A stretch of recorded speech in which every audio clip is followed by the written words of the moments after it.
Ya, hari ini adalah tanggal 2 Juni 2021, hari Rabu, dari PATVDH Bogor Taman Sari, acara meditasi bersama ya.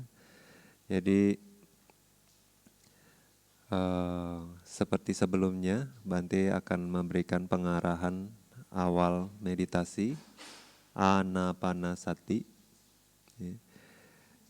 Waktu kita meditasi, perhatian terhadap nafas masuk dan nafas keluar. Nah, ini yang perlu diperhatikan adalah fisiknya, ya, tubuh bagian atas dipertahankan agar tetap tegak. Kemudian kepala menghadap ke depan, ya, jangan mendongak atau menunduk, lurus ke depan. Untuk menghasilkan nafas yang alami. Ya, jadi objek dari meditasi ini adalah nafas yang alami. Nah, waktu nafasnya sudah alami, ya, kita harus merilekskan tubuh dan pikiran. Nah, kalau pikirannya sudah rileks, Anda bisa membawa perhatiannya di sekitar lubang hidung di depan sini, ya. Jangan memperhatikan sentuhan nafas, tetapi memperhatikan nafas dari, ya, di daerah sekitar lubang hidung saja. Waktu nafas masuk ke dalam jangan ikuti ke dalam. Waktu nafas meninggalkan tubuh keluar juga jangan diikuti, tapi hanya menyadari apa yang sedang berlangsung di depan sekitar lubang hidung ini. Waktu nafas masuk, sadari saja bahwa nafas sedang masuk, keluar, begitu ya. Nah, Anda bisa bantu dengan catatan batin ya di dalam mental. Anda bisa bilang masuk, keluar ya, atau in out gitu bisa juga ya. Nah, pertahankan kesadarannya terhadap nafas ya, apa yang terjadi sama nafas, mengamati, menyadari ya, fokus ke nafas. Hanya di depan lubang hidung ini saja, jangan ikuti ke dalam ya, jangan perhatiin nafas lewat kembung kempisnya perut atau kembung kempisnya dada ya. Perhatikan objek meditasi ini dengan batin yang rileks. Kemudian setiap kali pikirannya lepas dari objek, dalam arti mengembara, tidak perlu tahu ya isi dari pikirannya. Kita kembali lagi ke objek meditasi kita yaitu nafas. Secepat mungkin kembaliin ke nafas. Setiap kali pikirannya mengembara, kembaliin ke nafas. Kemudian berusaha mempertahankan pengamatannya atau kesadarannya terhadap objek meditasi. Nah, kalau kakinya sakit, awal sakit mungkin tidak begitu mengganggu. Nah, kalau tidak mengganggu, Anda tetap fokus ke nafas, ya, seperti sedia kala. Berusaha pertahankan. Terus kalau sakitnya semakin menjadi-jadi, ya, dia akan mengganggu cara fokus kita yang alami, yang rileks. Ya, kalau kita tidak bisa rileks, ya, karena sakit sekali, maka kita lebih baik mengganti postur duduknya. Ya. Jadi misalnya yang kakinya di depan, kemudian kita boleh lipat ke belakang, ya, atau misalnya bagian kaki kanannya di depan, sebelah depan, kita bisa masukin ke dalam. Tadi waktu sembari mengamati nafas, kalau rasa sakitnya sudah sangat besar ya, sangat dominan, maka dia akan mengganggu cara fokus kita yang rileks gitu ya. Jadi daripada kita pikirannya jadi dua objek ya, lari terus ke rasa sakit, lebih baik kita ganti postur duduknya ya. Yang tadinya mungkin kaki kanan di depan, kita bisa masukin ke belakang, ya, kaki kiri yang di depan. Nah, atau kita lipat ke belakang gitu ya. Nah, setiap kali kita mengganti postur cara kita duduk, kita jangan memperhatikan perpindahan kaki kita, tetapi terus fokus ke objek meditasi seperti sedia kala. Nah, terus waktu duduk janganlah saling menekan kakinya, ya. Jadi seperti lotus atau setengah lotus gitu ya. Itu akan tidak baik untuk jangka panjang ya. Lebih baik satu level di permukaan lantai, atau misalnya kalau Anda duduk di cushion atau busa, nah dua-duanya menyentuh busa. Kalau agak naik ya karena otot kaki mungkin, nah Anda bisa disokong, ditopang dengan bantal kecil ya, diselipin ya, atau misalnya selimut yang dilipat dan lain-lain. Nah, dengan demikian yang kita prioritaskan adalah kualitas konsentrasinya, kualitas kesadaran yang terus-menerus ya, tapi bukan jago-jagoan siapa duduk lebih lama gitu ya. Jadi nggak apa-apa kalau memang sakit sekali, kita ganti aja postur duduknya, yang kita utamakan adalah kualitas konsentrasinya. Nah, jadi dua aspek ini harus kita kembangkan. Yang pertama adalah mempertahankan ya pengamatan kita atau kesadaran kita terhadap objek meditasi. Yang kedua adalah setiap kali pikirannya mengembara, kita harus secepat mungkin kembali lagi ke objek meditasi. Nah, dengan demikian ya, konsentrasi kita pelan-pelan akan semakin dalam dan kita semakin berkurang objek-objek dari luar masuk ke batin kita ya. Nah, marilah kita bersama-sama bermeditasi untuk setengah jam ke depan ya.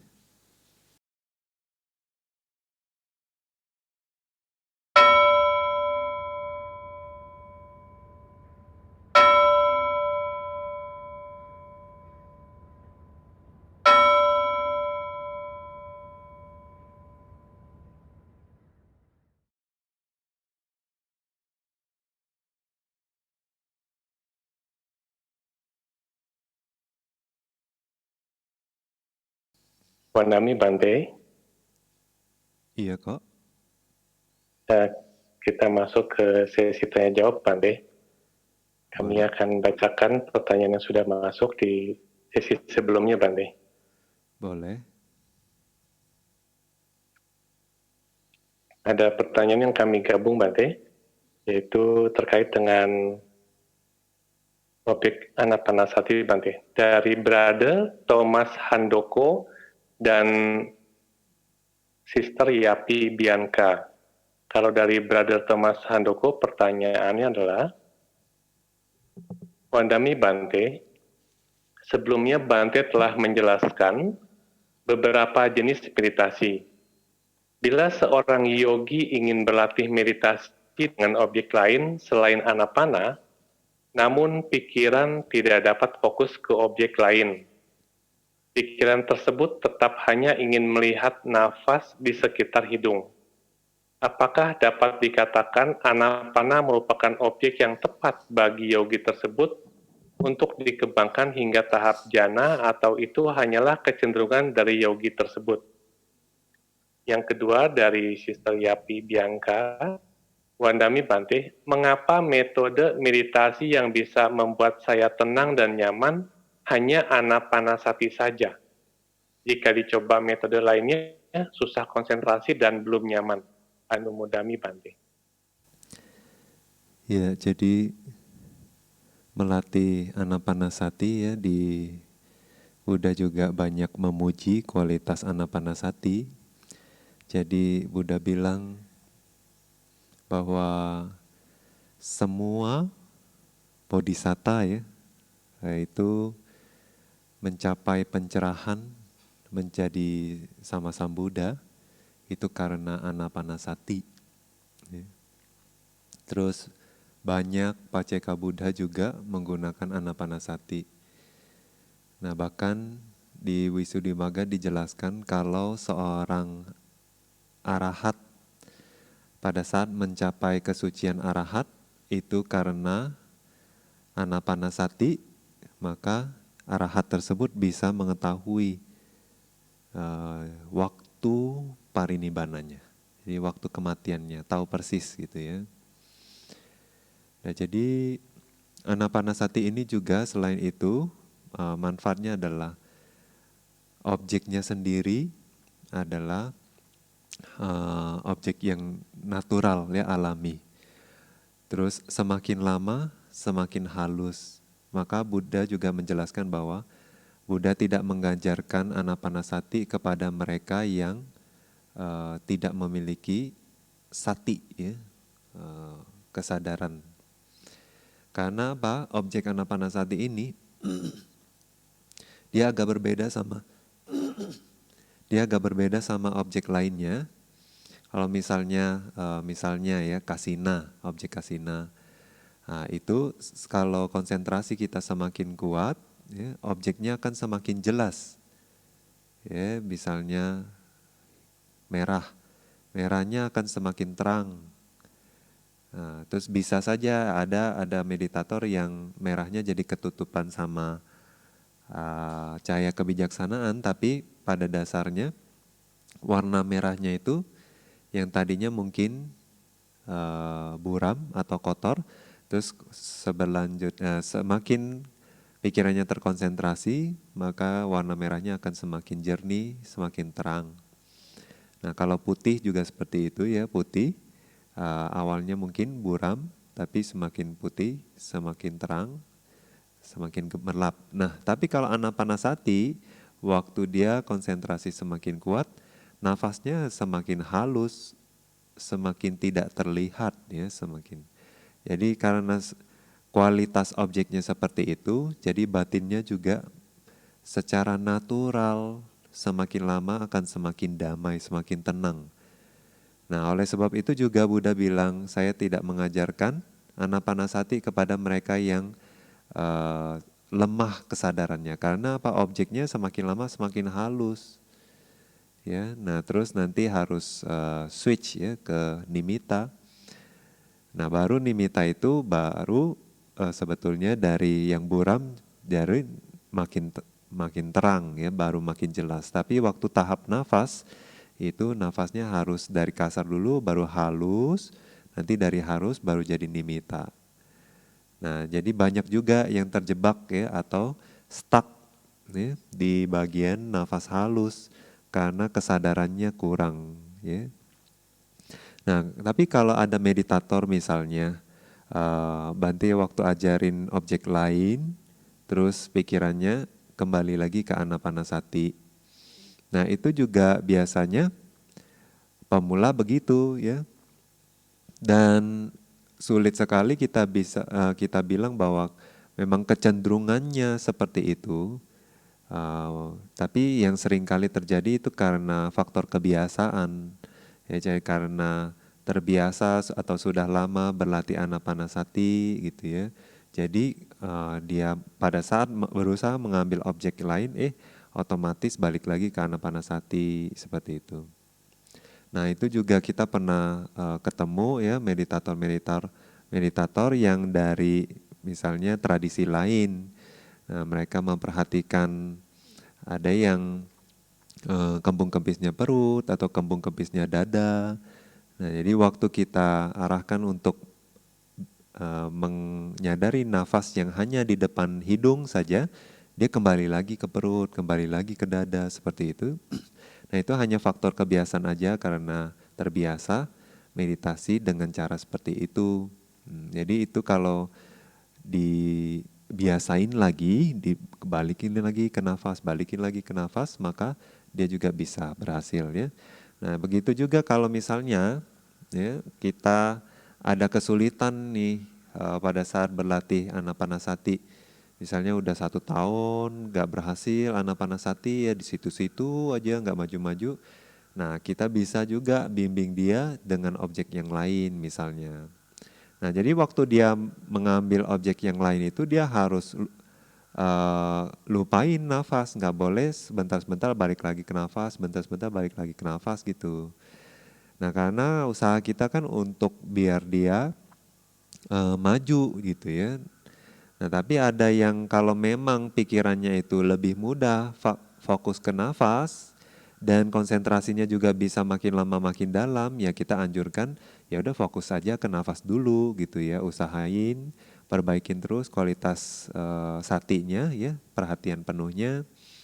Nah, itu biasanya bisa berhasil kalau memang dia suka anapanasati ya. Biasanya kalau dia suka, dia mudah fokus ke objek itu. Nah, tapi kalau misalnya ada hambatan, misalnya karena ada tulang hidungnya bengkok atau misalnya ada sinus, nah seperti itu biasanya mereka kesulitan fokus ke nafas ya, atau kadang di awal memang sudah salah cara fokusnya, jadinya fokus ke nafas malah jadi terlalu tegang ya, karena kan agak deket ya kalau fokus ke nafas di sini. Jadi ada yang matanya jadi sakit ya, jadi tegang, jadi nggak bisa konsentrasi ya. Nah, jadinya kita arahkan untuk mengambil objek meditasi yang lain misalnya ya. Nah, sebetulnya tapi ya pada akhirnya kita itu sebagai meditator ya, seorang meditator itu perlu mengembangkan batin yang fleksibel dan terampil. Dalam arti kedepannya meditator harus mengembangkan apapun objeknya, nah dia bisa fokus. Ya, itu sebabnya juga misalnya di PAOK gitu ya, uh, prosedur pengajaran samatha bhawana ini nggak cuma anapanasati aja. Jadi agar konsentrasinya itu makin kuat dan pikirannya itu fleksibel untuk menyiapkan masuk ke vipassana, yang mana objeknya itu kan sangat cepat muncul tenggelam ya. Terus juga nanti harus merenungkan internal, eksternal, masa lampau, masa sekarang, masa depan, terus dan lain-lain dengan berbagai gitu ya, metode. Jadinya pikiran itu harus disiapkan dulu sebelum masuk ke vipassana. Nah, jadi makanya di PAOK mengajarkan setelah anapanasati, mengajarkan teknik-teknik meditasi yang lain gitu ya. Nah, itu semuanya ada alasannya kenapa diajarkan seperti itu ya. Jadi mempersiapkan sebetulnya batinnya ya agar bisa fleksibel. Terus tapi nggak cuma hanya bisa fokus satu objek untuk waktu yang lama, tapi apapun objeknya nanti dia bisa fokus untuk waktu yang lama dan juga cepat konsentrasinya gitu. Jadi nggak lama habisin waktu ngembangin konsentrasi di depan meluangkan banyak waktu. Jadi kalau bisa konsentrasi dengan cepat dan tajam ya, masuk jananya cepat. Nah, itu nanti akan membantu waktu berwipasana ya, karena akan banyak objek yang harus direnungkan waktu berlatih wipasana. Nah, oleh sebab itu ujung-ujungnya sih yang perlu dikembangkan adalah pikiran yang fleksibel, tajam, tapi terampil. Ya. Nah, jadi kalau kita tahu ya, nah dari sekarang kita berusaha mengembangkan pikiran yang seperti itu gitu. Jadi apapun yang kita lakukan ya, kita usahakan fokus dengan baik. Kalau bisa, misalnya waktu kita baca parita, kita tuh fokus dengan apa yang kita baca, paham artinya. Terus waktu kita melakukan kegiatan sehari-hari, kita bisa fokus pikiran kita dengan objek meditasi kita masing-masing gitu. Nah, berjalan, berdiri, duduk, berbaring, pada saat itu pikiran kita semuanya bisa difokuskan dengan baik gitu, apapun objeknya jadinya gitu. Nah, kalau dari sekarang kita udah mengembangkan keterampilan seperti itu, nah nanti tidak mudah ngambil objek, tidak kesulitan maksudnya ya, untuk mengambil objek-objek yang lain. Kalau diganti objeknya, hanya objeknya aja yang diganti, tapi sebetulnya batinnya itu terampil, jadi dia selalu bisa memegang dan fokus dengan baik. Itu sebetulnya yang akan kita kembangkan nanti ke depannya akan seperti itu gitu. Aduh. Nanti selanjutnya pertanyaan dari Sister Sila. Wandami Bante, mungkinkah di zaman sekarang ini bisa mencapai kesucian dengan mendengar atau membaca Dhamma? Apa perbedaan orang yang mencapai kesucian dengan mendengarkan Dhamma dengan yang mencapai kesucian melalui latihan meditasi secara sistematis. Anumodami Bante. Iya. Jadi kalau di Tipitaka menjelaskan ada 5 jenis orang, ya, 4 jenis orang. Yang satunya nggak bisa mencapai. Nah, yang pertama itu mereka mendengar, setelah mendengar ya sajak yang singkat, ya belum selesai mendengarnya ya sajaknya, misalnya kayak Bante Sariputta seperti itu ya. Ye dhamma hetu pabhawa. Ya seperti itu aja. Jadi belum selesai syair itu, tapi beliau sudah merealisasi sotapanna.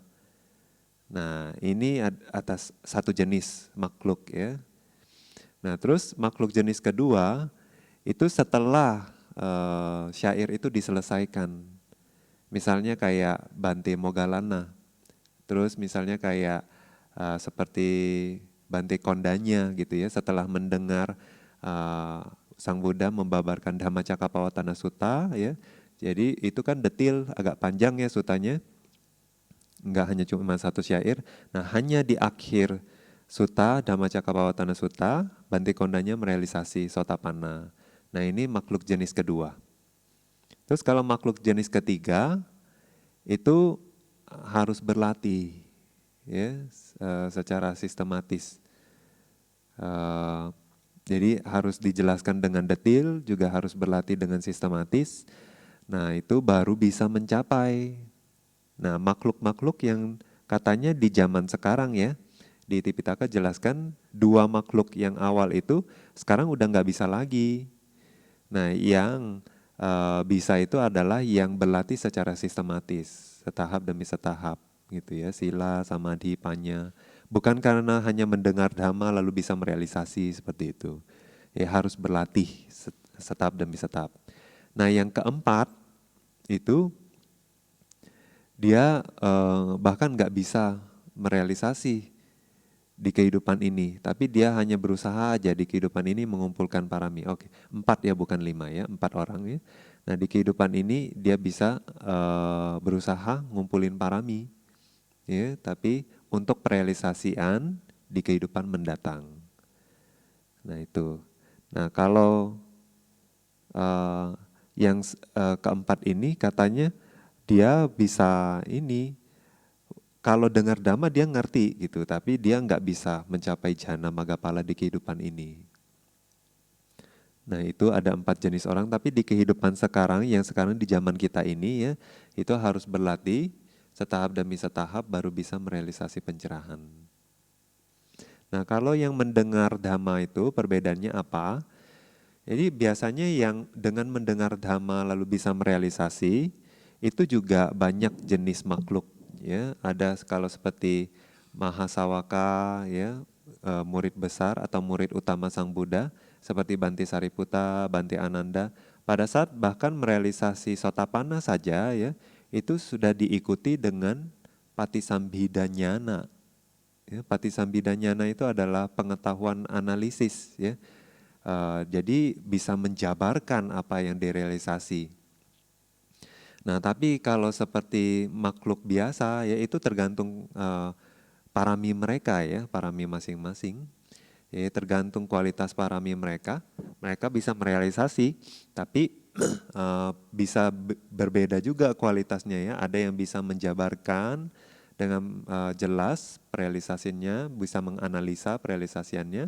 Tapi ada juga yang nggak bisa. Jadi betul-betul karena paraminya matang, dia merealisasi. Itu ya. Contohnya seperti Paceka Buddha. Nah, Paceka Buddha itu sama arahat ya, seperti Sang Buddha, cuma bedanya nggak bisa mengajar.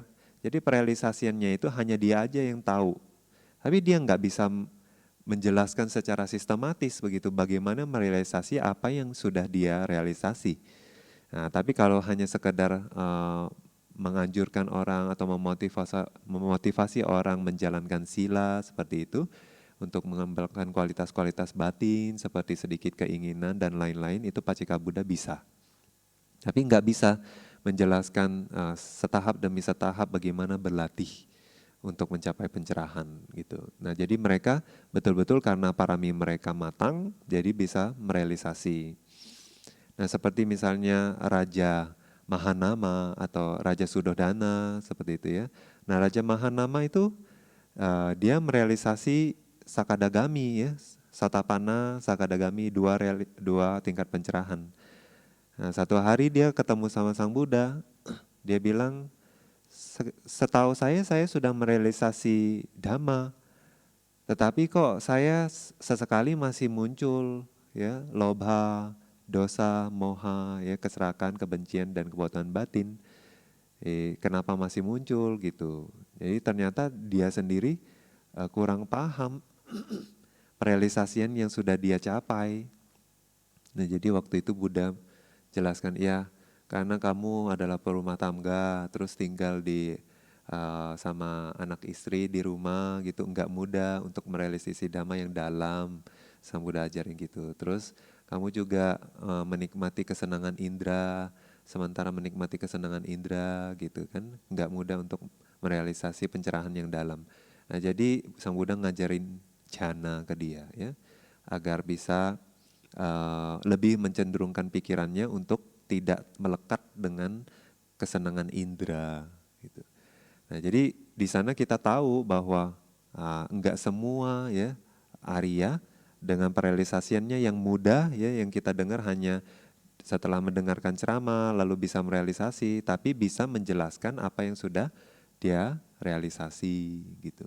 Nah, itu beda, ada beda, tapi bukan berarti semuanya nggak bisa jelasin ya, tapi tergantung parami mereka. Misalnya kayak Bhante Ananda, itu hampir 40 wasa ya, 35, ya 45 wasa baru bisa merealisasi arahat kan, berarti beliau hanya selama 45 wasa itu cuma seorang sotapana, tapi beliau bisa menjelaskan gitu apa yang beliau realisasi. Nah, jadi masing-masing kualitas perealisasian juga bisa berbeda gitu. Sadu, Bante. Nanti ada dua pertanyaan yang kami akan gabung dari Sister Muni dan Sister LB. Wandami Bante, mengapa mayat mengeluarkan cairan, seluruh organ membengkak? Apakah semua manusia meninggal harus menghadap Raja Yama? Anumodami Bante. Iya. Kenapa mayat membengkak? Mungkin dokter lebih tahu ya. Kenapa mayat membengkaknya? Tapi secara abhidhamma, karena empat unsur di dalam tubuh kita ya. Jadi khususnya kalau bedanya kita juga punya empat unsur sebagai makhluk hidup ya. Terus benda mati juga punya empat unsur. Tapi bedanya apa ya? Nah, empat unsur kita itu sangat bergantung pada kama. Ya, jadi di dalam makhluk hidup itu ada empat jenis materi, empat jenis fenomena materi yang dihasilkan oleh kama, yang dihasilkan oleh pikiran, yang dihasilkan oleh nutrisi, ya, nutrisi yang kita makan, kemudian yang dihasilkan oleh suhu. Nah, bedanya sama benda mati hanya satu jenis fenomena materi, yaitu fenomena materi yang dihasilkan oleh suhu aja. Ya. Nah, jadi kalau kita punya suhu tubuh. Nah, suhu tubuh ini sangat penting. Suhu tubuh ini dari kama. Ya. Nah, kalau kita sudah meninggal atau pada saat kita sudah menjadi semakin tua ya, biasa kama kita itu melemah juga ya, kama yang bikin kita terlahir di kehidupan ini gitu ya. Nah, kama awal waktu kita baru lahir itu kamanya kuat ya, dia bisa support terus. Nah, tapi kalau kita sudah mau meninggal, kama ini udah lemah kualitasnya ya. Nah, karena kamanya ini sudah lemah, jadi fenomena materi yang dihasilkan oleh kama ini juga bersifat lebih inferior daripada yang dulu. Gitu ya. Juga secara kuantitas juga lebih sedikit dihasilkan. Nah, karena lebih sedikit, karena juga masing-masing lebih inferior. Nah, yang paling penting adalah fenomena materi yaitu unsur api. Nah, unsur apinya juga akan melemah. Nah, kalau kuantitasnya semakin sedikit, ya, jadi unsur apinya semakin melemah. Nah, kayak gitu. Nah, apalagi kalau kita sudah mati, ya. Jadi di tubuh kita itu sudah nggak ada lagi uh, fenomena materi yang dihasilkan oleh kama. Juga fenomena materi yang dihasilkan oleh pikiran juga nggak ada lagi. Ya. Nah, kemudian fenomena materi yang dihasilkan oleh nutrisi sekarang. Nah, nutrisi itu juga ya pada saat misalnya kita makan lauk. Lauk itu sebetulnya adalah benda mati. Ya, jadi dia hanya fenomena materi yang dihasilkan oleh suhu. Nah, bagaimana kok dia bisa pada saat masuk ke dalam tubuh kita, kita jadi fenomena materi yang dihasilkan oleh nutrisi gitu ya. Nah, jadi di dalam fenomena materi yang dihasilkan oleh suhu ini, di dalamnya ada sari nutrisi namanya oja ya. Itu adalah fenomena materi, salah satunya adalah oja. Nah, tapi sebagai suhu dia nggak bisa berpotensi untuk eh, menghasilkan fenomena materi yang dihasilkan oleh nutrisi karena dia adalah fenomena materi yang dihasilkan oleh suhu ya. Nah, fenomena materi ini kedepannya kita pakai istilah rupa gitu ya, rupa yang dihasilkan oleh suhu. Nah, tidak mengandung rupa yang dihasilkan oleh nutrisi, tapi di dalam rupa yang dihasilkan oleh suhu ada fenomena materi yang disebut sebagai oja atau sari nutrisi. Nah, pada saat ya makanan ini yang mana benda mati masuk ke dalam tubuh kita, di sepanjang tubuh, di seluruh tubuh kita ini ada menyebar yang namanya jiwita nawaka. Nah, jiwita nawaka ini adalah uh, fenomena materi yang dihasilkan oleh kama, ya, khususnya suhu tubuh. Ya, suhu tubuh itu kan nyebar di seluruh tubuh. Ya. Nah, yang paling kuat itu adalah di perut. Ya, jadi waktu nutrisi ini masuk ya, sebetulnya di sekitar tenggorokan, di lidah juga ada jiwita nawaka ini ya. Tapi nggak begitu kuat gitu. Jadi sebetulnya waktu makanan ini masuk ke lidah itu sebetulnya sudah bisa menghasilkan nutrisi, tapi nggak banyak, sedikit. Nah, yang paling dominan itu adalah di perut. Nah, gitu. Nah, pas di perut itu jiwita nawaka itu banyak. Makanya perut kita tuh panas biasanya ya. Nah, jadi waktu nutrisi itu yang mana benda mati itu masuk, nah, fenomena materi oja yaitu sari nutrisi dari benda mati ini ketemu sama unsur api yaitu jiwita nawaka pacaka tejo namanya ya. Itu yang apa digestive fire katanya ya. Jadi terjemahannya gimana? Api pencernaan seperti itu ya. Jadi dia seperti tungku.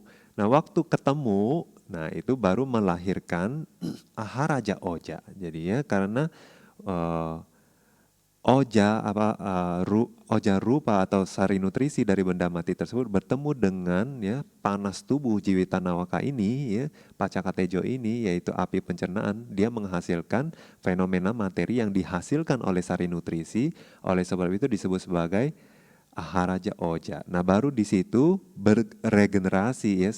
Semakin dia kena jiwita nawaka ini ya panas tubuh ini, dia akan selalu beregenerasi gitu ya. Jadi tergantung jenis makanannya, generasinya bisa sedikit atau banyak.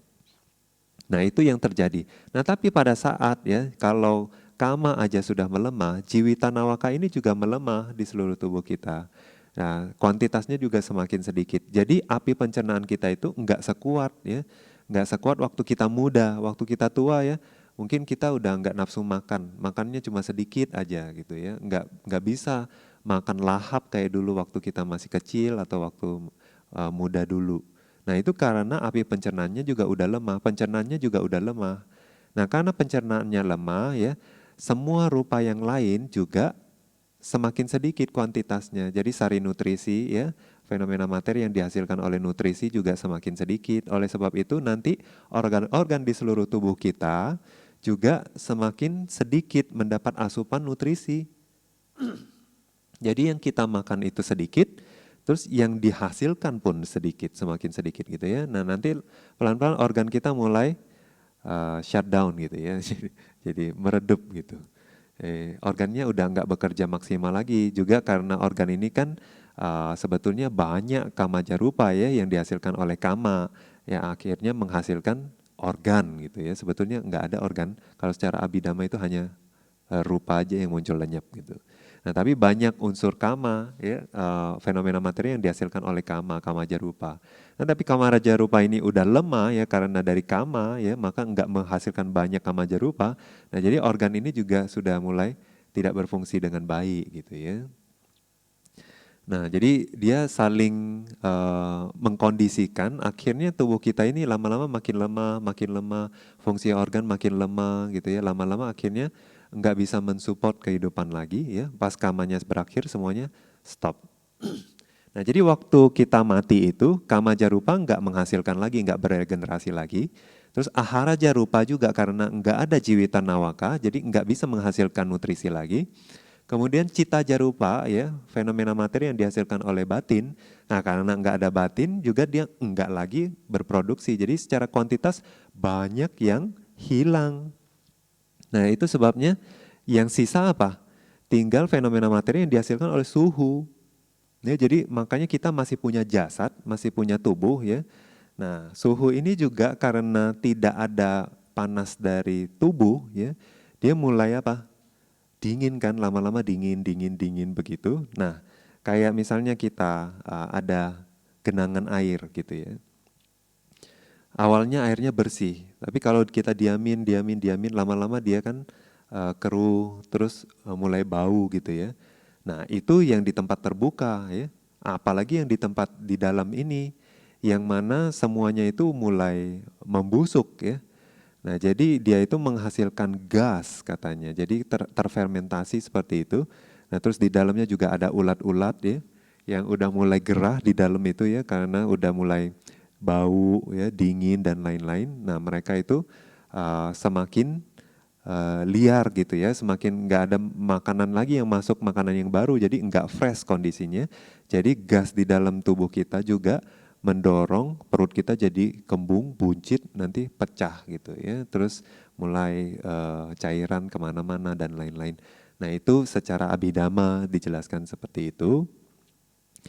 Nah, kemudian pertanyaan yang berikutnya apa ya? Oh, apakah kita bertemu dengan Dewa Yama? Enggak selalu ya. Jadi kalau kita kama buruknya sangat berat ya, kita langsung ke awici.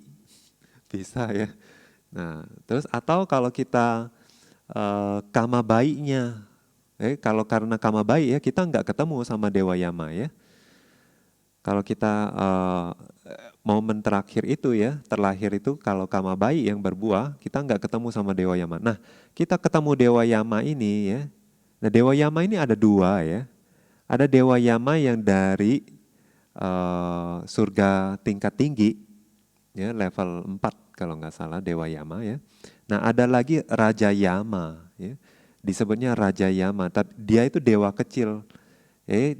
Dia itu jadi dewa itu, jadi Raja Yama itu karena kama baik tapi ada juga dikisari oleh kama buruk. Oleh sebab itu waktu dia tugas, objek yang dia lihat, terus tempat dia bertugas itu tuh semuanya jelek gitu ya, panas dan lain-lain. Jadi di neraka kan dia tugas ya. Nah, tapi dia sebetulnya katanya adalah sejenis dewa, tapi dewa rendah. Jadi kadang dia menikmati kebahagiaan sebagai dewa, kadang dia menikmati kebahagiaan sebagai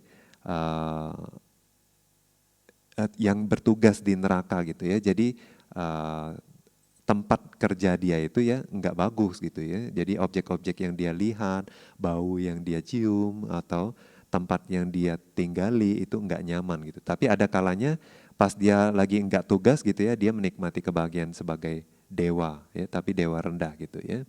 Nah dewa Yaman juga nggak sendiri ya, ada banyak dewa Yama, nggak cuma satu aja. Nah tapi tugas dia adalah ketemu sama makhluk-makhluk yang jatuh ke neraka, maksudnya terlahir di neraka, tapi kamanya tuh enggak begitu berat gitu. Nah jadi punya kesempatan ketemu sama Raja Yama, nah Raja Yama ini berusaha mengingatkan makhluk ini, dulu tuh pernah enggak melakukan kusala. Nah tapi kalau makhluk itu enggak bisa mengingat dulu pernah melakukan kusala, maka ya apa boleh buat. Raja Yama akhirnya bilang ya udah kamu harus melewati hukuman kamu gitu. Tapi kalau misalnya mereka bisa ingat ya kusala kama, nah itu mereka bisa terbebas dari neraka. Jadi cuma sebentar di neraka maksudnya seperti itu. Kalau itu kalau ada kesempatan ketemu Yama, gitu, ya, Raja Yama gitu. Nah, enggak semua orang yang terlahir di neraka ketemu sama Raja Yama. Nah kalau enggak terlahir di neraka ya enggak ketemu sama Raja Yama. Itu maksudnya. Terus.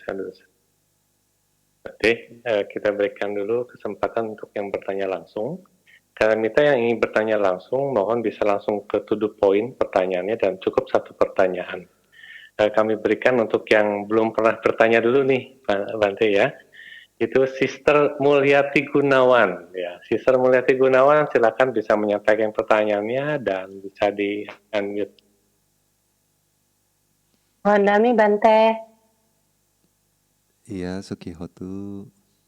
Ya, Bante mau bertanya.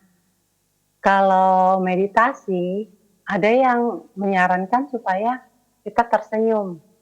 Itu perlu nggak Bante? Supaya wajahnya nggak tegang kali ya, maksudnya ya. Benar nggak Bante kalau seperti itu? Enggak betul.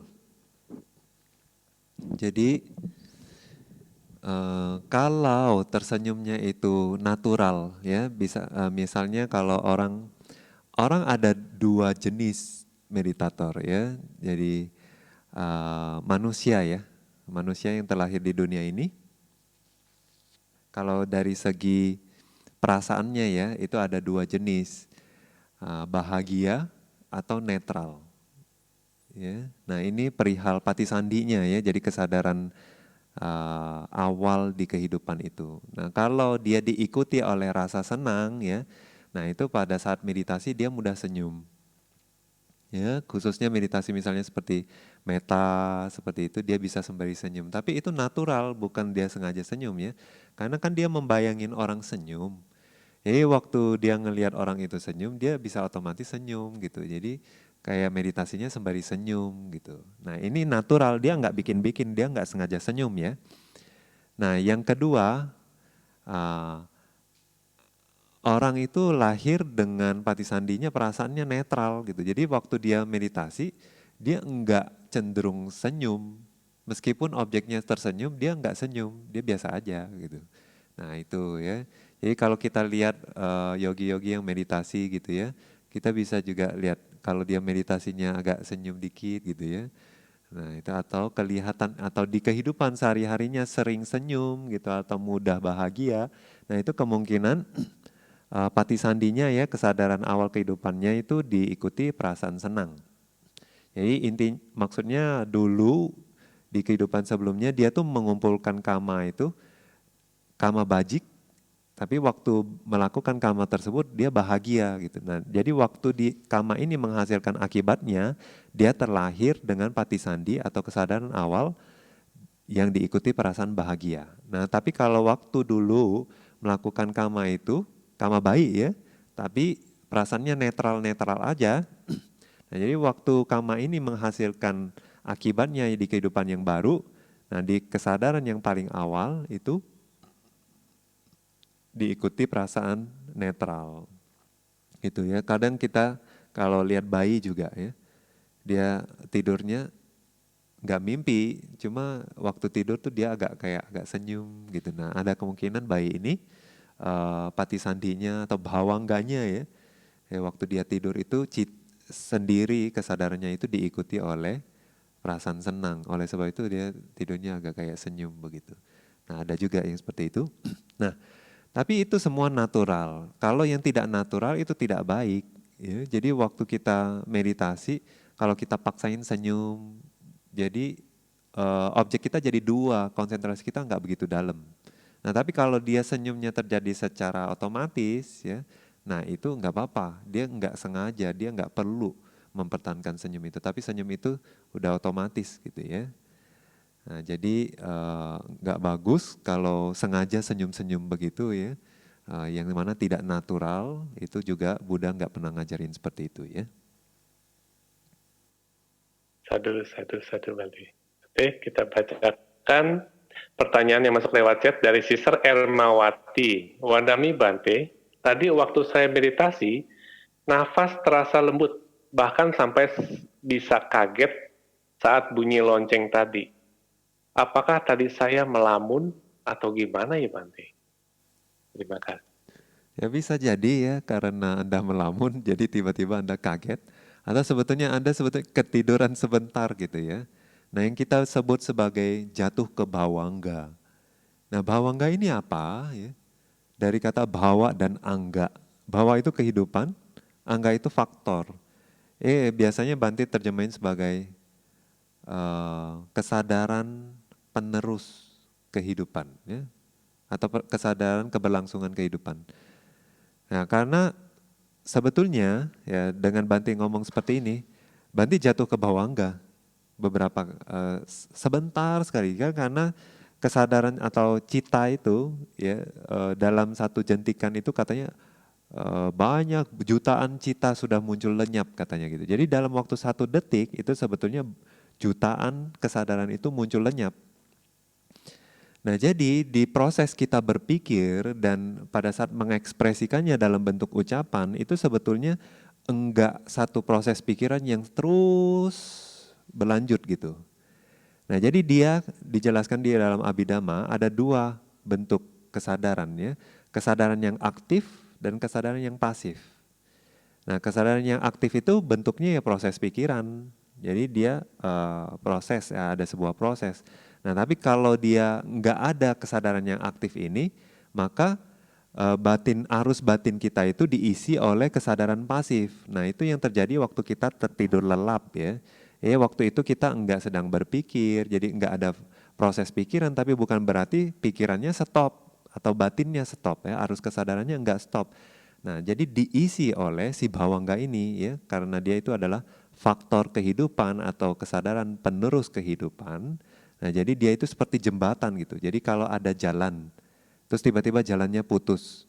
Nah, untuk nyambung jalan ini sama jalan yang lainnya itu perlu jembatan gitu. Nah, itu jalan ini ya, itu seperti kesadaran aktif. Nah, tapi waktu stop ya, nah itu harus ada jembatan ya, yang mana bawangga ini yang mengisi gap gitu ya, jeda antara kesadaran aktif. Nah itu yang disebut bawangga. Nah bawangga ini sementara kita berbicara seperti ini atau sementara kita mendengar ya, nah itu juga proses mendengar ini kita nggak selalu satu proses yang continue terus dengar terus enggak gitu ya. Tapi dengar yang kita dengar pun bukan sebetulnya ucapan yang kita bisa ngerti, sebetulnya cuma suara aja. Kita nggak tahu itu suara apa, ya artinya apa nggak ada. Jadi waktu dengar suara aja, nah itu satu proses muncul kesadaran aktif, terus dia nanti masuk ke bawangga, jadi diisi jedah itu oleh kesadaran yang pasif gitu. Nah jadi baru muncul lagi kesadaran mendengar. Nah tapi karena sangat cepat muncul proses ini juga muncul tenggelam sangat cepat dan jeda ini juga sangat pendek, ada yang pendek, ada yang panjang gitu ya. Nah jadi kita itu seolah-olah selalu sadar tapi enggak ketiduran gitu ya. Tapi sebetulnya ada momen-momen di mana kita itu kesadaran pasifnya muncul ya, memenuhi jeda itu. Nah kesadaran itu seperti pada saat kita tertidur lelap, kita enggak ngambil objek, kita juga enggak bermimpi ya. Nah kesadaran pasif inilah yang mengisi arus kesadaran kita ya. Kalau enggak, ya kita akan meninggal. Ya. Nah oleh sebab itu waktu kita meditasi sebetulnya kecuali jhana ya. Nah kalau jhana itu proses pikirannya terus ngambil satu objek, continue. Nah tanpa ada jeda. Nah itulah yang disebut sebagai jhana. Oleh sebab itu pengalaman meditator mereka bilang itu prosesnya seperti sadar satu objek aja terus seperti terkunci di objek itu gitu ya, nggak ada objek yang lain gitu. Nah tapi kalau kesadaran biasa atau konsentrasi bahkan upacara samadhi itu sebetulnya ada jeda-jeda bawangga itu ya. Nah tapi semakin kuat konsentrasinya jeda ini akan semakin sempit ya.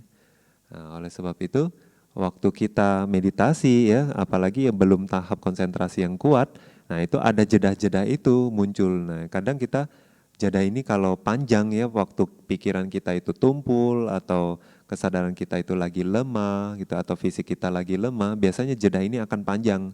Nah, jadi kita seolah-olah antara tahu dan nggak tahu objek gitu. Atau tahu sebentar, nanti nggak tahu, terus tahu, nggak tahu, kayak gitu. Nah, kalau di momen seperti ini tiba-tiba ada suara yang menggelegar, yang besar, yang tajam gitu ya, biasanya kita kaget. Jadi kayak tenggelam sebentar, terus tiba-tiba langsung ditarik ke atas gitu. Jadi kita bisa kaget juga gitu. Aduh. Nanti kita berikan kesempatan untuk Sister Anggreni untuk bertanya langsung. Silakan Sister Anggreni untuk di-unmute dan menyampaikan pertanyaannya. Terima kasih Wandami Bante. Apakah suaranya bisa terdengar? Terdengar. Oh, ya. Bante, saat meditasi itu terkadang muncul pikiran atau ada gambaran gitu yang lain selain nafas. Tapi nafas masuk dan nafas keluarnya saya tetap sadar gitu. Terus ada kalanya hanya ada satu pikiran nafas saja. Jadi itu kadang keluar masuk gitu, seperti kadang ada gambaran yang lain atau pikiran yang lain, tapi nafasnya tetap ingat gitu. Kadang hanya nafas saja gitu. Itu apa yang harus saya lakukan, Bante? Terima kasih. Iya. Jadi waktu itu pikiran seperti mengambil dua objek, tapi sebetulnya dijelaskan bahwa di Abhidhamma pikiran itu nggak bisa ngambil dua objek bersamaan.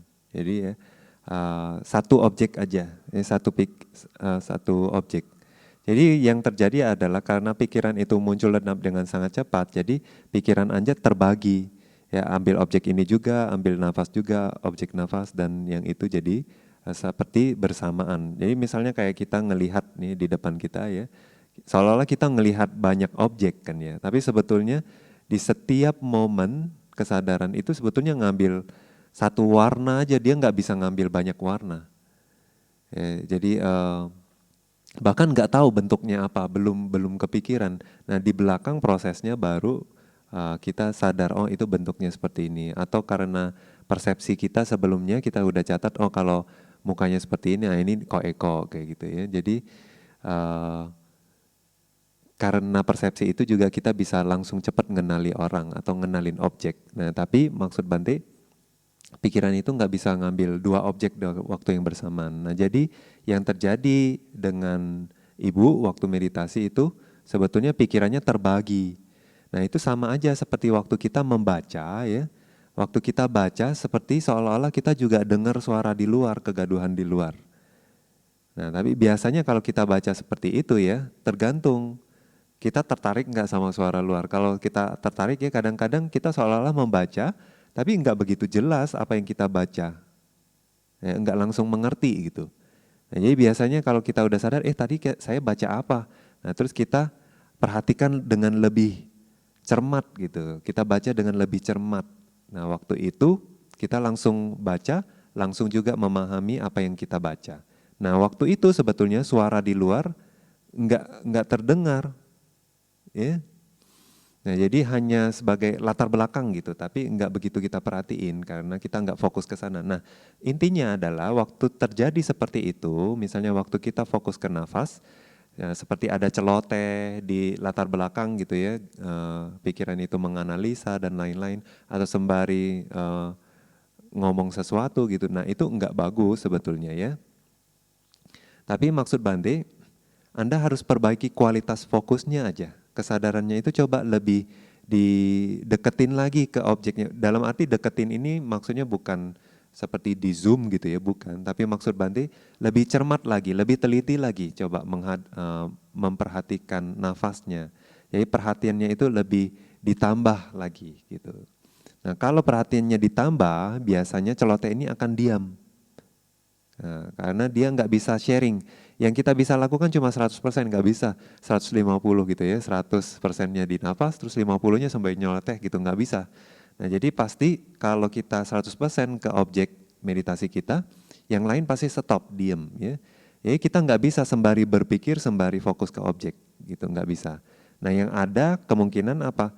Kita sembari fokus, kita juga tertarik gitu objek pikiran kita. Nah jadi waktu itu usaha kita jadi double. Nah biasanya yang terjadi nanti lama-lama tegang, ya, terus enggak nyaman meditasinya, jadi bahkan bisa sampai kayak enek gitu rasanya. Nah, itu pengalaman yogi-yogi seperti itu. Jadi kalau misalnya Anda udah menyadari itu batinnya kayak ngambil objek jadi sibuk gitu ya, dua objek yang bersamaan. Nah waktu itu Anda coba lebih mencermati objek meditasi Anda, coba fokusnya lebih dijernihkan lagi objeknya. Nah pada saat itu biasanya yang lainnya stop. Aduh, Bante. Nanti kami bacakan chat yang masuk dari Brother Abadi dan Sister Tuni. Namo Buddhaya Bante. Saat meditasi tadi, muncul cahaya kira-kira sebesar kelereng warna putih. Dan saya tersadar akan cahaya itu. Tapi langsung lupa ke napas. Hingga cahaya tadi sekejap langsung hilang. Dan saya lanjut ke napas, tapi tidak lama kemudian cahaya muncul kembali, tapi dalam bentuk seukuran kayak bintang yang berkedip. Yang saya tanyakan bagaimana supaya perhatian saya tetap ke napas, karena mata fisik sangat susah lepas dari cahaya, sehingga perhatian menjadi dua antara napas dan cahaya. Sadu. Iya. Misalnya Anda perhatiin Bante ya, di layar, nah, Anda juga lihat mic ini, ya, Anda lihat juga Buddha, nah, Anda lihat dinding. Nah, tapi karena itu di dalam cakupan penglihatan Anda ya, di sudut pandang Anda misalnya, nah, itu Anda nggak bisa hindari. Nah, Anda cukup sadari aja, maksudnya tidak perlu difokusin ke sana, tapi Anda fokusnya ke Bante. Gitu ya. Nah, meskipun mic ini di depan Bante, Anda nggak fokus ke mic-nya, Anda fokusnya ke Bante. Nah seperti itu, jadi kita ngelihat itu ya mereka di dalam daerah fokus kita ya, tapi kita nggak perlu perhatiin semuanya bukan, ya, yang kita fokus cuma mungkin satu hal aja. Nah seperti itu, jadi waktu kita fokus ke napas ya, nah itu mungkin di background itu ya seperti ada latarnya gitu ya, apa ada warnanya atau ada sesuatu lah terjadi gitu. Nah tapi kita jangan perhatiin di situ. Kita hanya fokus ke nafas kita, berusaha balik lagi. Nah kita sadari, maksudnya karena itu di dalam cakupan penglihatan kita ya, nanti kita tahu kalau ada sesuatu lewat, kalau dia berubah gitu, kalau ada dia berubah warna, kita bisa tahu. Tapi maksud Bante jangan fokus di sana dan jangan tertarik gitu ya. Tetap pertahanin batin yang netral, terus tetap seimbang, terus balik lagi berusaha ingat lagi kenapa seperti itu aja. Hanya perlu dikembangkan keterampilan untuk tidak menghiraukan, ya, tidak mengacuhkan objek-objek yang ada di belakang nafas ini. Tapi kita tetap hanya fokus ke nafas saja. Sadu Bante. Bante, selanjutnya yang bertanya langsung, Sister Litanawati. Silakan Sister Litanawati untuk di-unmute, menyampaikan pertanyaannya. Sukihotu Bante. Sukihotu. Bante, saya mau bertanya, beberapa hari yang lalu nih saya kan meditasi Bante. Nah, tapi napasnya itu semakin lama kok semakin pendek sampai sesek gitu, sampai terus agak hilang gitu loh Bante.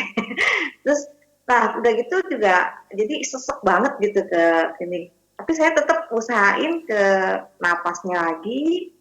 Itu juga saya juga nggak sadar bisa sampai 1 jam lebih, 1,5 jam lah kurang lebih.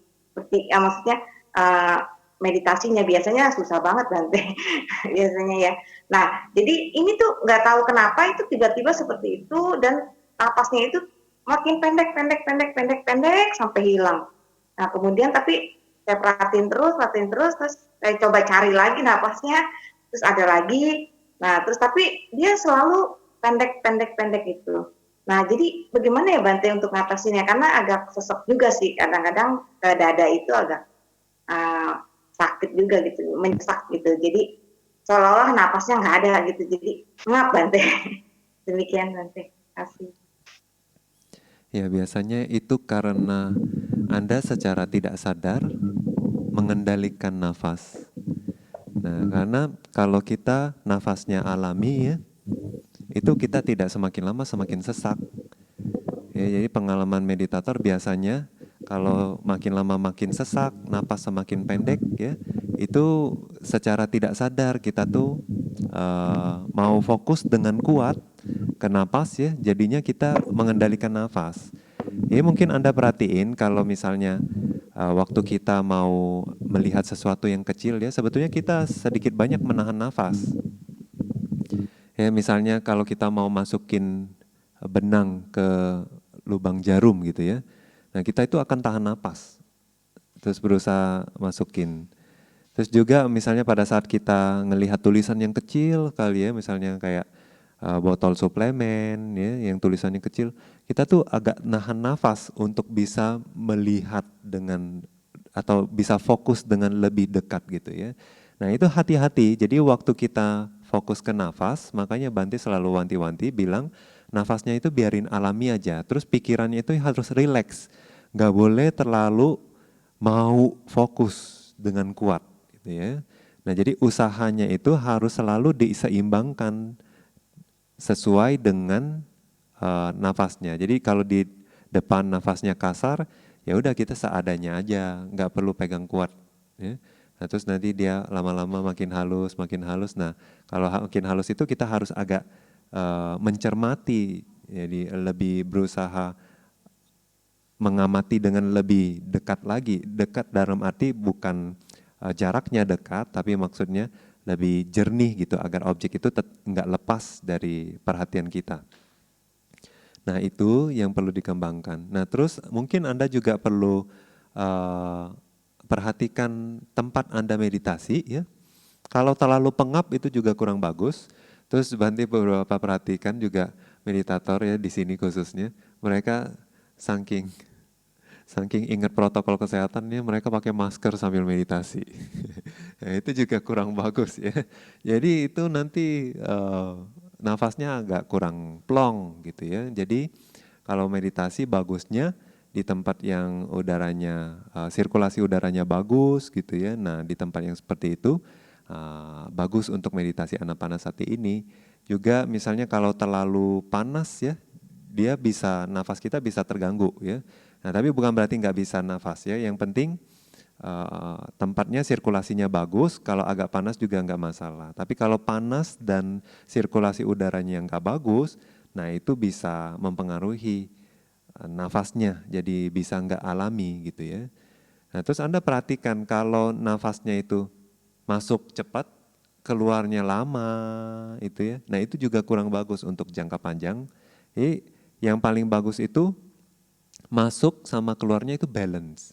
Nah itu biasanya kalau bisa balance ya, itu nggak akan problem, nggak ada masalah meditasinya.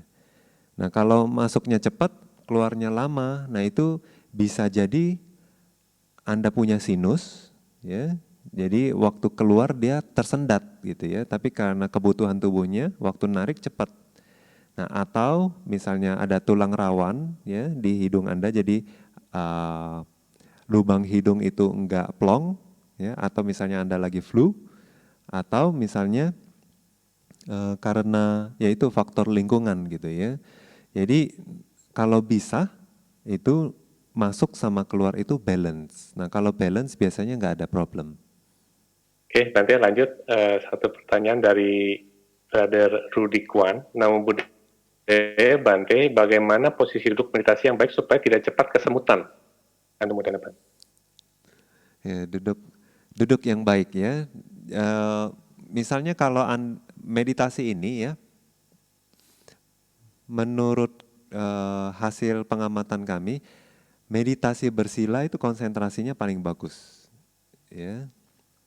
Nah mungkin karena posisi jantung itu ya, jadi dia nggak berat ya dia kerjanya karena kan kondisinya jadi dia ada di tengah gitu ya, kurang lebih di tengah tubuh kita. Jadi dia pompa ke atas dan ke bawah itu nggak begitu berat. Tapi kalau kita berdiri misalnya ya, nah itu selain tubuh kita jadi nggak balance ya, nah itu juga jantungnya jadi harus pompa jauh ke bawah ya. Terus lebih harus dia bekerja lebih keras gitu ya. Jadi konsentrasi yang paling baik ya menurut pengamatan kami adalah pada saat bersila, duduk bersila. Nah, tapi misalnya kalau Anda ada masalah kesehatan fisik ya, Anda tidak bisa bersila, Anda duduk di kursi setidaknya. Ya. Nah, duduk di kursi. Jadi kaki ditaruh di lantai nggak apa-apa waktu Anda duduk di kursi ya, seperti biasa aja, cuma jangan menyender ya. Nah, jadi jangan sender. Nah, kalau Anda duduk bersila ya Anda bersila, terus jangan ditekan ya, jangan saling menekan kakinya, itu paling bagus untuk jangka panjang ya. Untuk peredaran darah juga bagus ya, jadi nggak varises dan lain-lain.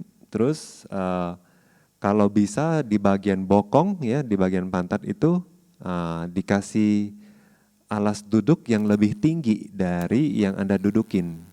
Ya, misalnya Anda duduk di bantal rata ya, terus di bagian pantat itu dikasih selimut atau dikasih handuk atau dikasih bantal kecil gitu. Jadi tubuh bagian atas itu ditopang sama bantal ini. Jadi Anda juga nggak begitu capek untuk duduk lama. Nah, biasanya itu lebih nyaman. Nah, terus kalau ya otot paha Anda itu tegang atau besar ya otot pahanya, itu biasa kakinya itu nggak bisa selevel, nggak bisa paralel di lantai ya, tapi jadinya agak gitu ya. Jadi ketarik ototnya. Nah, jadi kalau seperti ini ya di bagian sini Anda bisa tahan dengan bantal ya, Anda bisa sempil dengan bantal atau selimut. Nah, habis itu Anda rileks aja, Anda bertumpu pada selimut tersebut. Nah, ini yang paling nyaman ya. Nah, tapi mustahil kalau nggak muncul rasa sakit atau muncul kesemutan gitu ya. Nah, muncul, tetap akan muncul rasa seperti itu ya. Nah, tapi bedanya kalau kita bisa konsentrasi, waktu perasaan ini muncul, kesemutan dan rasa sakit itu muncul, pikiran tuh nggak terganggu, ya masih bisa fokus. Nah, tapi kalau konsentrasinya belum jadi, biasanya terganggu karena kesemutan dan rasa sakit. Nah, itu aja bedanya. Jadi intinya postur apapun biasanya ya akan sakit, pegel, kesemutan dan lain-lain. Nah, tapi kalau Anda ikutin cara duduk yang tadi Bante ajarkan ya, nanti kita bikin videonya ya, cara duduk, terus pengantar meditasi, awal anapanasati, kemudian lanjutan ya. Kita sedang usahakan, nanti kita akan posting ya. Nah, itu cara duduk yang seperti itu yang paling enak. Terus kalau kesemutan pun mungkin lebih lama baru kesemutan ya. Intinya kita usahakan adalah peredaran darahnya itu tetap lancar gitu. Enggak tertekan, enggak terhambat gitu. Nah, kalau enggak tertekan dan terhambat, maka bisa duduk lebih lama, ya, rasa sakit lebih lama baru muncul atau kesemutan lebih lama baru muncul. Aduh, Bante. Bante, masih ada 2 yang resen, Bante. Kami berikan kesempatan Suhu Yusuf yang sudah dari awal resen. Suhu Yusuf, 1 pertanyaan saja ya Suhu. Silakan Suhu. Wandami Bante, suara saya terdengar? Terdengar. Terima kasih ini tes kesabaran. Arahan terakhir dari Bante ke saya untuk meditasinya sampai 3 jam. Dan puji Buddha, saya berhasil 3 jam 12 menit Bante. Masih ingat yang lagi itu saya cerita tentang awal itu meditasinya? Jadi sudah sampai nafasnya halus, kemudian cahaya terbentuk, kemudian makin terang, kemudian mendekat ke muka, terus ke fokus di depan, di bawah hidung itu, terus kemudian bergetar, mungkin itu pipi, terus kemudian bahagia, terus saya pertahankan itu selama ini baru sampai di 2 jam. Kemudian Bante sarankan saya untuk supaya meditasinya dicoba sampai 3 jam. Apakah bisa fokus itu tetap sana? Nah, sekarang saya sudah di 3 jam 12 menit. Mohon bimbingan Bante untuk selanjutnya. Saya berharap mudah-mudahan meditasi saya bisa mencapai tingkatan jana. Terima kasih Bante. Sudah berapa lama? Ini masuk ke minggu 8. Setiap hari saya rutin dan sekarang setiap hari itu 4 jam sehari total. Dulu awal mulai meditasi setengah jam sampai sejam, 4 minggu kemudian sekali meditasi bisa 1-2 jam, terus 3 minggu kemudian beberapa hari sebelum saya masuk 3 jam 12 menit itu sempat konsultasi sama Bante. Terus Bante bilang ke saya, coba kamu 3 jam. Terus beberapa hari kemudian saya berhasil 3 jam 12 menit. Oh, udah 3 jam ya? Nah, Ya, jadi 3 jam itu maksudnya nimitanya muncul setelah berapa lama?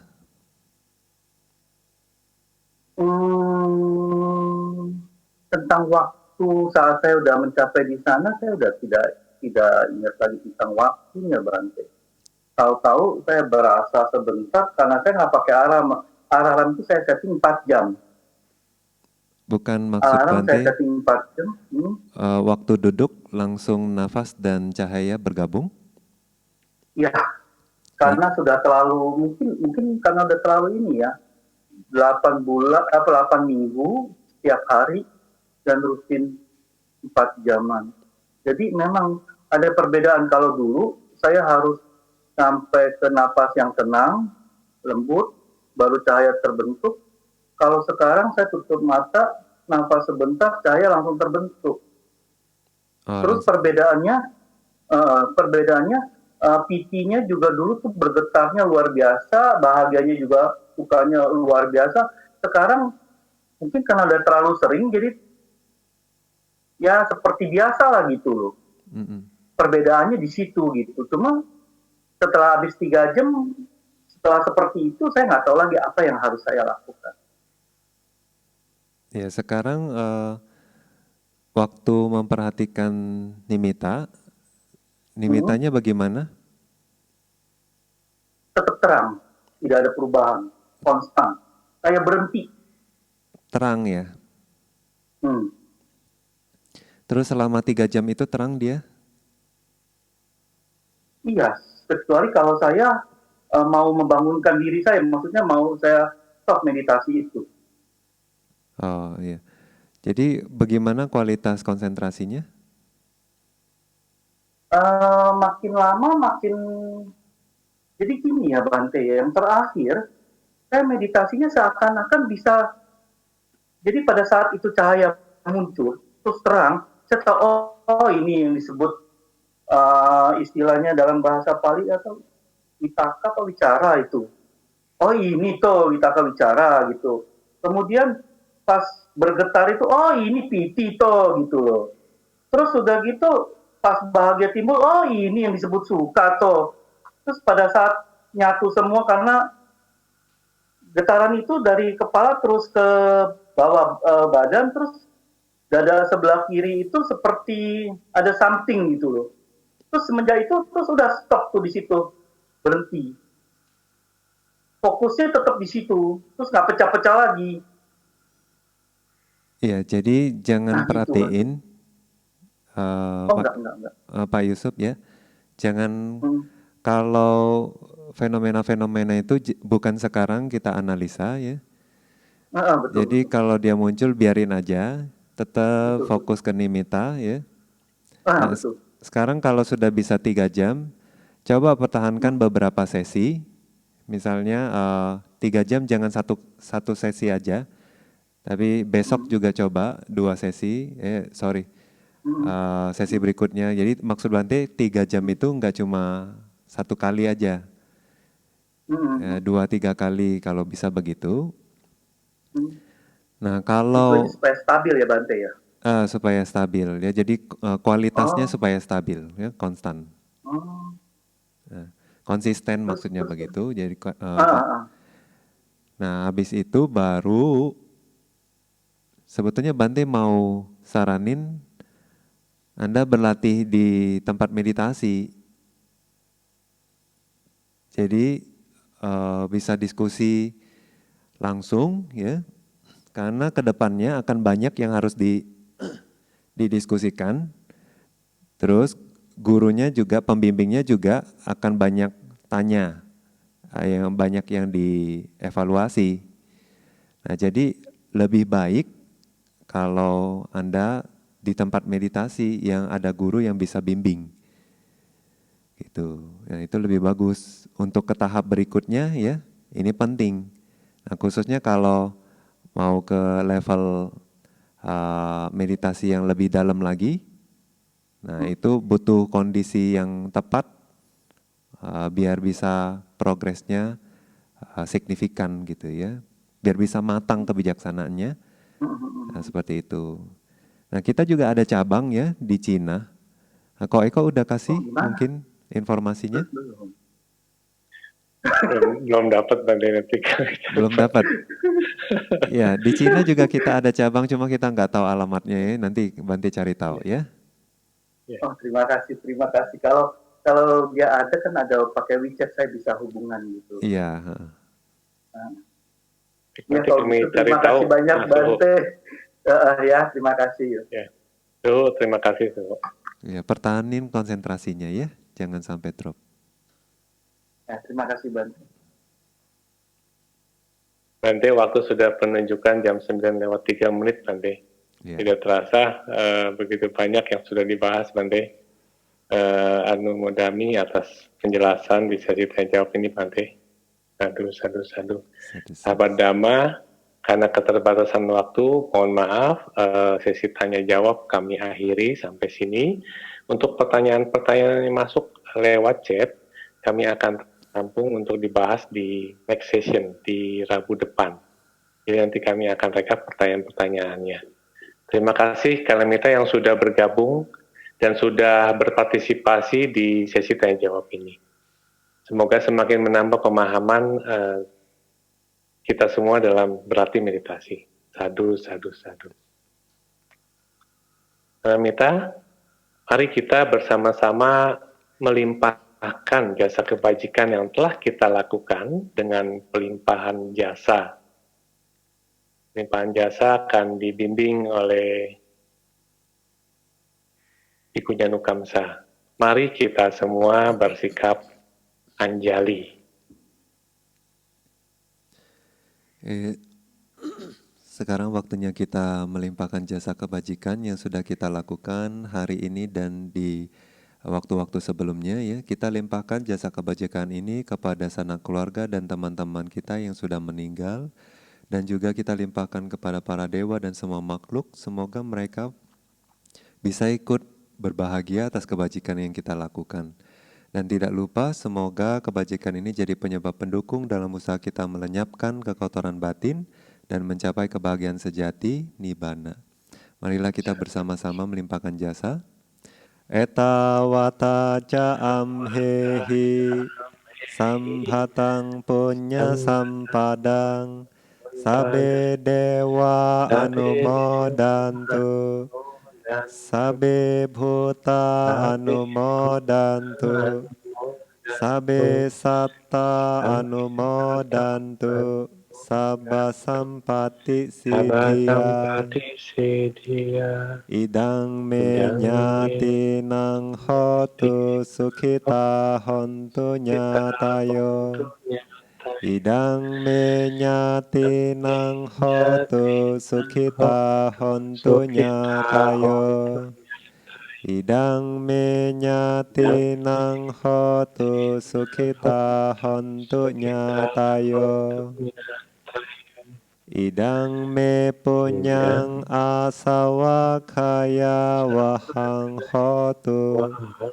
idang me punyang nibbana sapacayo hotu mama punya bhagang sabasatanang bhajemi Te sabe me samang punya bhagang labhantu. Sadhu, sadhu, sadhu. Kalamita yang berbahagia, mari kita semua bersikap anjali dengan segala kerendahan hati. Mari kita memohon maaf kepada Bante atas kesalahan yang pernah kita lakukan, baik melalui pikiran, ucapan, dan perbuatan sebelum dan selama acara berlangsung. Mari kita bersama-sama membacakan permohonan maaf. Okasa wandami Bante. Sukhi hotu nibbana sapacayo hotu.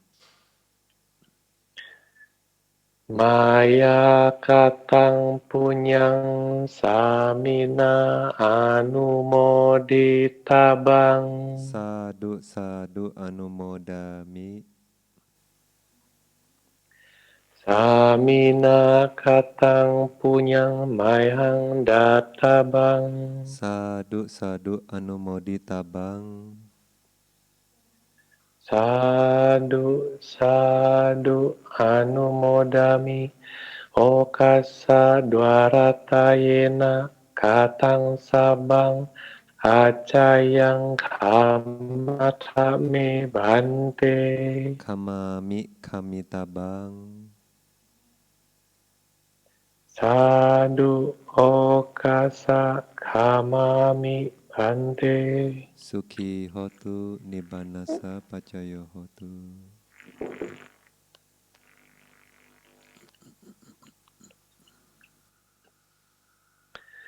Kalamita, mari kita bersama beraspirasi atau bertekad dengan kebajikan yang telah kita lakukan ini.